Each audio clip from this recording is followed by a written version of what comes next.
2022 में भाजपा रहेगी। 2022 में भाजपा गई, बिल्कुल गई। आप देख लेना कि जो कह रही है ना 300 पार, कभी 200 पार, इनको ये पता भी नहीं चलेगा कि बिल्कुल पार हो जाएंगे। ये बिल्कुल मैदान साफ हो जाएगा। उत्तर प्रदेश में अगर 100 सीट आ जाए तो आप बहुत बड़ी बात मान लें। मेरी तो प्रदेश से और देश की जनता से, किसान से, मजदूर से, नौजवान से मुझे तो यही अपील है मेरी कि सारे किसान भाई और नौजवान साथियों, अब आप जाग जाओ, आप शिक्षित हो, आप हर तरीके से सोच के समझ के, जो आने वाला समय है आपने सब कुछ देखा हुआ है। अब जो बहरूपिये हैं, जो ढोंगबाज करते हैं, जो अपने में भारतीय जनता पार्टी का ही मैनिफेस्टो है, ये लोक कल्याण समन्वय संकल्प 2017, इसमें 62 बिंदु थे और 62 बिंदु पे जो सरकार ने किसान, व्यापारी और उत्तर प्रदेश की जनता से जो वादा किया था उसमें एक भी वादा पूरा नहीं हुआ। ये 62 बिंदु ये झूठ का पुलंदा है, झूठ का पुलंदा। नमस्कार, मैं विशाल कुमार और आप देख रहे हो B mission TV YouTube channel को। आज हम मौजूद हैं साधवाद विधानसभा में। साधवाद विधानसभा के पूर्व विधायक प्रताप चौधरी जी आज हमारे साथ मौजूद हैं। एक महत्वपूर्ण विषय पर बातचीत करेंगे। यूपी में होने वाले आगामी विधानसभा चुनाव पर बातचीत करेंगे। भारतीय जनता पार्टी के 4.5 साल से भी ज़्यादा हो चुके हैं, उस पर बातचीत करेंगे। कैसा कार्य रहा है, कैसा क्या कुछ उनकी प्रक्रिया, जो कार्यशैली है उस पर भी बातचीत करेंगे और जो पीछे कई सरकार रही उनके कार्यशैली पर बात करेंगे। सब कुछ बात करेंगे। आइए करते हैं बातचीत। सबसे पहले आपका बहुत बहुत स्वागत है। नमस्कार। 4.5 साल भारतीय जनता पार्टी की सरकार को हो गई हैं, तो इसके कार्यकाल को कैसे देखते हो, किस नज़र से देखते हो? देखिए, 4.5 साल भारतीय जनता पार्टी का उत्तर प्रदेश में जो सरकार थी वो पूरे हो चुके हैं, लेकिन मेरा मानना है कि ये सरकार टोटल फेल्योर रही है। चाहे वो किसान के लेवल पे हो, चाहे वो व्यापारी के लेवल पे हो, चाहे उद्योगों के संबंध में हो, चाहे कोई भी आप लेवल ले लीजिए, हर लेवल पर ये सरकार टोटल फेल्योर रही है। भारतीय जनता पार्टी का कहना है हम बिल्कुल सफल हैं और ये जो विपक्ष आरोप लगा है ये बौखला गया, ये सब कहना है। देखिए, भारतीय जनता पार्टी का किसानों के बारे में ये कहना था, उसने जो घोषणा पत्र भी लागू किया था जब 2017 में सरकार आने से पहले, कि हम 2022 तक किसान की आमदनी दूनी कर देंगे। मेरा ये मानना है कि दूनी तो बहुत बड़ी बात है, उसको किसान को जो अपनी जो लागत है उसका श्रम छोड़ करके, जो खुद की मेहनत है, उसके घर के जो बच्चे लगते हैं उसके, और खुद किसान लगता है, अगर उसे भी छोड़ दिया जाए तो उसकी जो सही उपज है उसके भी दाम नहीं मिले हैं। तो दूना तो बहुत बड़ी बात है। आधा भी दाम किसान को अपनी उपज का नहीं मिल रहा है।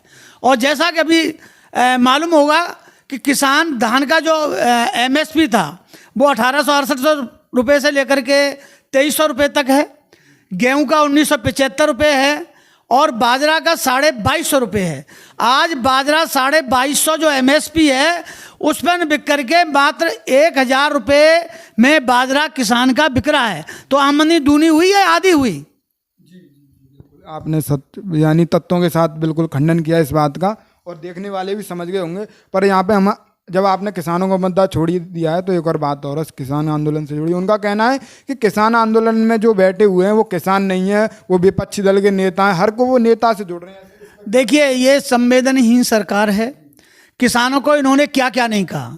कभी इन्होंने परजीवी कहा, कभी इन्होंने आतंकवादी कहा, कभी खालिस्तानी कहा। देखिए, जब इस देश का प्रधानमंत्री, इस देश की सरकार, जो लाखों करोड़ों जो किसान ये जो बैठे हुए ना, ये कहीं न कहीं इन्होंने भी वोट मोदी जी को दिया है और इस आकांक्षा के साथ वोट दिया था कि जो मोदी जी ने जो वादे किए थे कि हम काला धन वापस लेके आएंगे, हम किसान की आमदनी दूनी करेंगे, हम किसान के जो बेरोजगार जो नौजवान जो हैं हमारे देश के, उनको हम रोजगार देंगे।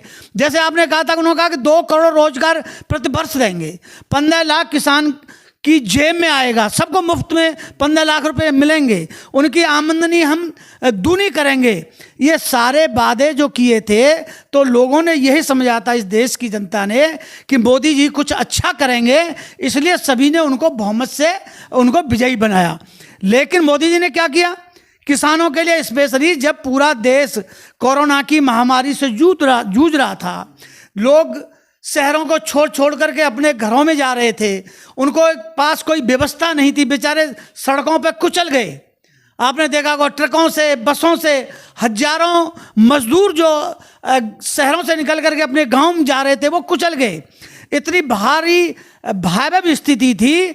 उस समय लोगों में गुस्सा थी, तो उस गुस्सा को, किसानों में गुस्सा थी, उसको मोदी सरकार ने उनको भ्रमित करने के लिए, उनका जो दिमाग है उनका डाइवर्ट करने के लिए 3 काले कानून कृषि पर ये मोदी जी लेके आए। और वो 3 काले कानून और एक वो ही थे जिन कानूनों का कभी मोदी जी जब मुख्यमंत्री थे गुजरात में उसका ये विरोध करते थे।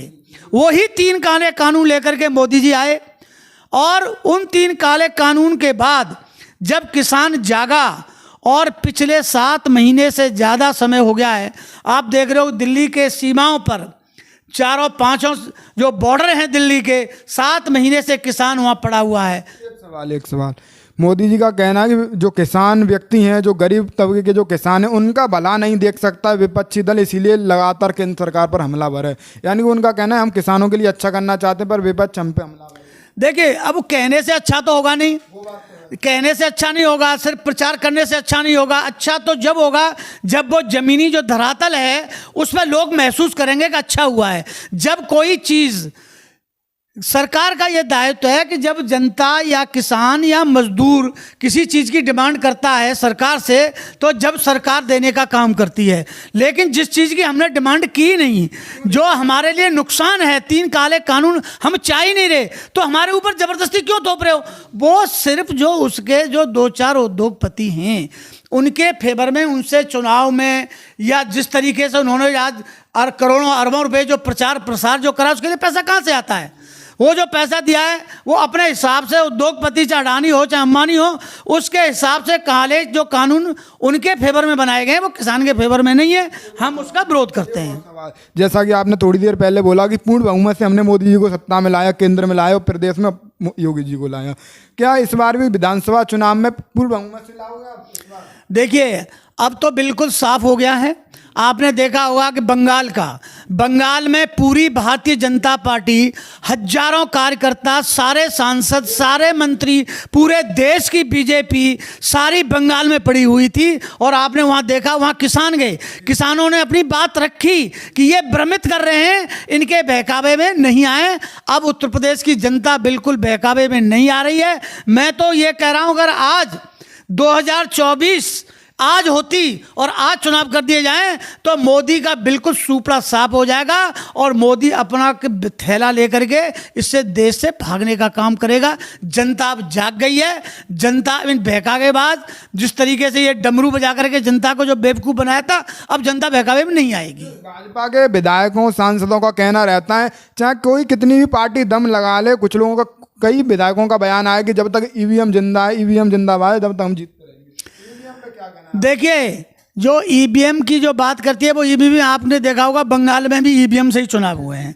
मेरा मानना है, चाहे और कुछ लोग आरोप लगाते हो ईवीएम पे कि ईवीएम से ये हो जाता है, मेरा ये मानना है कि अगर जनता वोट देगी तो वही पार्टी जीतेगी। लेकिन पहले ये बात सत्य है कि जनता साफ स्वच्छ छवि का एक आदमी आए और जो मोदी ने जो वादे किए थे उस वादों को लोग ने समझा कि ये सत्य कह रहा है, उस हिसाब से वोट दिया।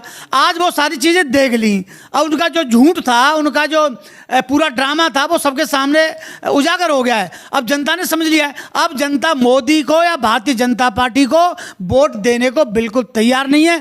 2022 में सपा और लोकदल गठबंधन की सरकार बनेगी, ये बिल्कुल निश्चित हो चुका है। लोगों ने इस बात को ठान लिया है। आप हरियाणा में देख रहे हो, ये स्वतंत्र भारत में ये पहला ऐसी चीज हो रही है कि वहां के जनप्रतिनिधि जो भारतीय जनता पार्टी के हैं या सरकार के जो लोग हैं, उनको जनता गांव में प्रवेश नहीं करने दे रही है। इससे बड़ी दुर्दशा क्या हो सकती है? इनको समझ लेना चाहिए समय रहते हुए। जैसा कि आपने अभी बोला, समाजवादी पार्टी और राष्ट्रीय लोकदल की सरकार बनने जा रही है। ये आपने एक सवाल भी बोला कि ये वादे करते हैं, तमाम तरह के ऐसे वादे करते हैं कि जनता इनकी तरफ चली जाए। क्या इस बार उत्तर प्रदेश की जनता लोग पाएगी, इनकी तरफ जा पाएगी? हकीकत पहचान गई या नहीं? देखिए, उत्तर प्रदेश में जो योगी जी ने, जो मोदी जी ने जो वादा किए थे, सबसे बड़ी बात तो ये थी, वो लोगों ने मोदी को वोट दिया था, चाहे वो लोकसभा हो चाहे वो विधानसभा हो, और इन लोगों ने मोदी को यूज किया पूरी तरीके से और दूसरे प्रदेशों की सरकार बनाने में। लेकिन अब मोदी जी का जो आवरण था वो धीरे धीरे धीरे धीरे वो उजागर होता गया, और उसका परिणाम बंगाल में आपने देख लिया कि मोदी जी ने पूरी ताकत लगा दी। जबकि पूरा जो कोरोना काल चल रहा था, जो दूसरी लहर थी, कोई भी लोग घरों से नहीं निकल लेते, मोदी जी ने इतनी इतनी बड़ी रैलियां की। मैं तो कह रहा हूँ इस पूरे देश में अगर कोरोना जो दूसरी लहर लाने की जो नैतिक जिम्मेदारी वो भी मोदी जी की है। अगर वो बंगाल में इतना ज़बरदस्त सारे पूरे देश के लोग वहाँ पर गए, और ये कोरोना की जो बीमारी फैलाई है वो भी मोदी जी ने फैलाई है। तो मैं कहता हूँ उत्तर प्रदेश की, जैसे आपने बात की, योगी बिल्कुल फेल हैं, नहीं तो कानून व्यवस्था में फेल हो चुके हैं। जो आप तो फेल बता रहे हो। सोशल मीडिया पर लगातार जो होर्डिंग वायरल होने के पूरे देश में उत्तर प्रदेश नंबर 1 पे। हाँ देखिए, हाँ एक काम जैसे मोदी जी करते हैं, हाँ वो योगी जी करते हैं। आज योगी जी के जो होर्डिंग हैं, स्वच्छ भारत, उत्तर प्रदेश सबसे अच्छा प्रदेश, उत्तम प्रदेश, सारे होर्डिंग में देखता हूँ दिल्ली में लगे हुए हैं।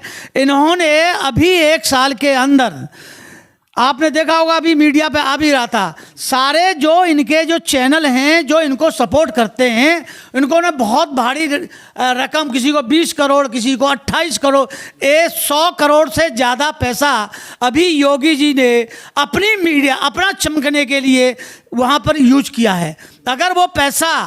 अगर वो पैसा ऑक्सीजन के सिलेंडरों के लिए हो जाता, अगर वो पैसा ऑक्सीजन उपलब्धता के लिए हो जाता, तो मैं कहता हूँ शायद उत्तर प्रदेश के अंदर जो ऑक्सीजन की कमी से हजारों लोग हमारे चले गए, शायद वो लोग नहीं जाते। और आज सरकार ये कहती है कि दूसरे फेज में ऑक्सीजन की कमी नहीं थी। आप देखते हो मेरे हाहाकार मचा हुआ था, महिलाएं, बच्चे, बूढ़े एक एक ऑक्सीजन के सिलेंडर लेने के लिए तरफ रहे थे।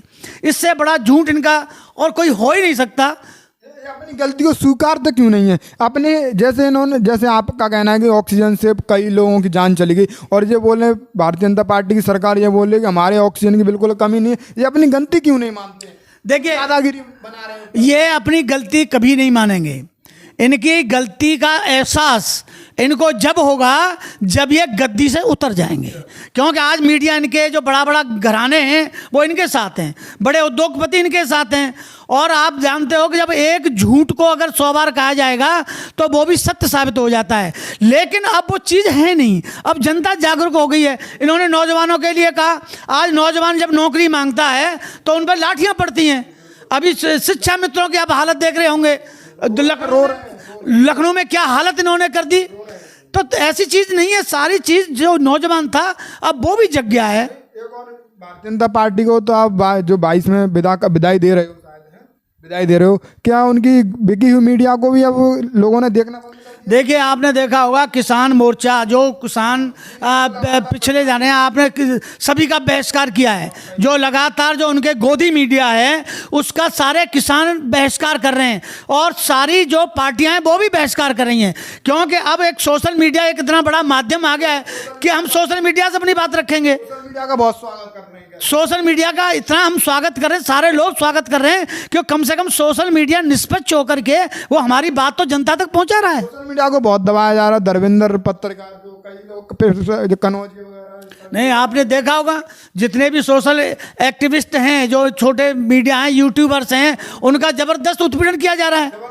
आपने देखा होगा जब किसान मोर्चा के वहाँ पर किसानों का जो आंदोलन चल रहा था सिंधु बॉर्डर पे, वहाँ कितने जो यूट्यूबर्स थे उनको बेचारों को पुलिस के पकड़ के ले गई, उनको तिहाड़ जेल में बंद कर दिया। तो ये तो एक अघोषित उनकी इमरजेंसी लगी हुई है। छोटे बड़े पत्रकारों के साथ आप नहीं, हमेशा हम तो हमेशा स्वागत करते हैं।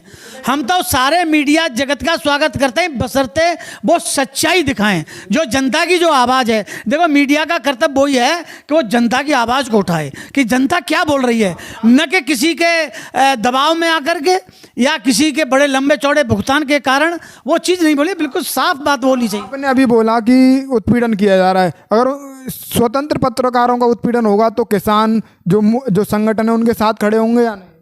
नहीं, जो स्वतंत्र पत्रकार हैं, जो सोशल मीडिया हैं, जो एक्टिविस्ट हैं, जो यूट्यूबर्स हैं और अपनी जो बात लिखते रहते हैं, उनके सभी के साथ किसान संगठन साथ हैं, हमारी पार्टी साथ है, सारा संयुक्त हमारे सारे लोग, हम उस सारे लोगों के साथ हैं जो सही बात को उजागर कर रहे हैं, जो किसान और मजदूर की, छोटे व्यापारी की सच्चाई है, वो जो सच्चाई दिखा रहे हैं, उनके साथ हैं हम लोग। उनके दुख सुख में आप हमेशा उनका हौसला टूटने नहीं देंगे, चाहे कितनी बुरी परिस्थिति में हो, चाहे किसी भी स्थिति में उनका हौसला नहीं टूटने देंगे, हर संभव उनका प्रयास करेंगे, हर तरीके से उनका सहयोग करेंगे। 2022 में भाजपा रहेगी। 2022 में भाजपा गई, बिल्कुल गई। आप देख लेना कि जो कह रही है ना 300 पार, कभी 200 पार, इनको ये पता भी नहीं चलेगा कि बिल्कुल पार हो जाएंगे, ये बिल्कुल मैदान साफ हो जाएगा। उत्तर प्रदेश में अगर 100 सीट आ जाए तो आप बहुत बड़ी बात मानना। इस प्रदेश की जनता से आपकी क्या अपील है, क्या कुछ संदेश है? मेरी तो प्रदेश से और देश की जनता से, किसान से, मजदूर से, नौजवान से मुझे तो यही अपील है मेरी कि सारे किसान भाइयों, नौजवान साथियों, अब आप जाग जाओ, आप शिक्षित हो, आप हर तरीके से सोच के समझ के, जो आने वाला समय है, आपने सब कुछ देखा हुआ है। अब जो बहरूपिये हैं, जो ढोंगबाज करते हैं, जो अपने मैनिफेस्टो पर नहीं उतरते, अभी हमारा राष्ट्रीय लोकदल का मैनिफेस्टो आएगा, हमारे राष्ट्रीय अध्यक्ष जयंत चौधरी ने कह दिया है कि हम मुद्दों के साथ जनता के बीच में जाएंगे। हम चुनाव के वक्त में अपना मैनिफेस्टो नहीं लाएंगे, हम 5 और 6 महीने पहले अपने मुद्दे लेके आएंगे, जिन मुद्दों पे हम चुनाव में जाएंगे। अगर हमारी सरकार बनती है तो हम उन मुद्दों को पूरा नहीं करेंगे, 100% अगर हम मुद्दे नहीं पूरा करेंगे तो हम सत्ता में भी नहीं बैठेंगे। ये हमारा वादा जनता से रहेगा। भारतीय जनता पार्टी अपना मैनिफेस्टो जनता के बीच रख देती है पर उसका खंडन नहीं कर पाती, यानी कोई वादा किया पर उसका खंडन नहीं कर। देखिए, ये भारतीय जनता पार्टी का ही मैनिफेस्टो है, ये लोक कल्याण समन्वय संकल्प 2017, इसमें 62 बिंदु थे और 62 बिंदु पे जो सरकार ने किसान, व्यापारी और उत्तर प्रदेश की जनता से जो वादा किया था, उसमें एक भी वादा पूरा नहीं हुआ। ये 62 बिंदु, ये झूठ का पुलंदा है, झूठ का पुलंदा। मैं तो जनता से कहता हूं, इस संकल्प पत्र को देखें और इसके एक एक बिंदु को पढ़ें और एक एक बिंदु पे अपनी प्रक्रिया भेजें, जिससे मालूम हो जाएगा आपको कि सरकार। हमने आपसे वादा किया था, शुरू में ही बोला था कि यूपी विधानसभा चुनाव पर बात करेंगे, भारतीय जनता पार्टी के कार्यकाल पर बात करेंगे और हमारे साथ काफ़ी ज़्यादा तथ्यों के साथ खंडन किया। भारतीय जनता पार्टी के द्वारा जो वादे किए गए थे उनका पर्दाफाश किया। पूर्व विधायक सादावद विधानसभा क्षेत्र से हैं प्रताप चौधरी जी ने। बहुत बहुत स्वागत, बहुत बहुत धन्यवाद आपका इतना कीमती समय देने के लिए। नमस्कार, बहुत बहुत धन्यवाद आप जी। आप देखते रहिए बी मिशन टीवी चैनल को। इस वीडियो को शेयर करें, लाइक करें, कमेंट करें। धन्यवाद।